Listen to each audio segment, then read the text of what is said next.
Hello everyone, আবার আমি art and craft করার জন্য চলে এসেছি। আজকে আমি তৈরি করব বিটি ধরো উল্টাপাল্টা বলে ফেলছি, সব জায়গায় এখন বিটিএসই বলে ফেলি।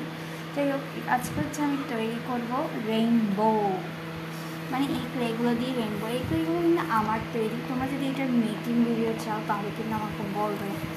এটা সফট ক্লে তৈরি করেছি, আর একটু ধরে দেখে সামনে থেকে কতটা সফট হলে এরকম হয়। যাই হোক, এখন আমি রেইনবো করার জন্য এই সবগুলোকে একটু চিকন চিকন করে এরকম করে নিব। সবগুলো কালারকে একটু আলাদা করে নিই। গ্রিন, ব্লু, আমার কাছে কী কী আছে দেখো, বেবি পিঙ্ক, তারপর পার্পল, এই চারটা কালারই আছে। হোয়াইট কালারও আছে, যেটা আমি কাউলদের জন্য ইউজ করবো, অর্থাৎ মেঘের জন্য ইউজ করবো। আর বাকিগুলো একটু সাইড করে রেখে দিব।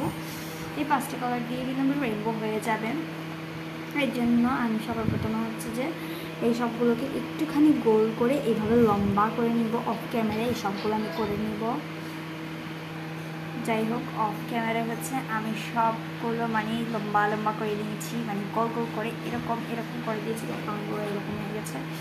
সবগুলোকে রেইনবো শেপ দিয়ে একটার উপর একটা কাটতে দিব। এটাও আবার অফ ক্যামেরায়। তো এভরিওয়ান দেখো, আমি এখানে এখন আমি এগুলো দেখতেই পাচ্ছ কত লম্বা লম্বা বেড়ে গেছে, ছোটো যাচ্ছে। এখন আমি এটা দিয়ে এগুলোকে কেটে নিব। এটাও অফ ক্যামেরা করতে হবে।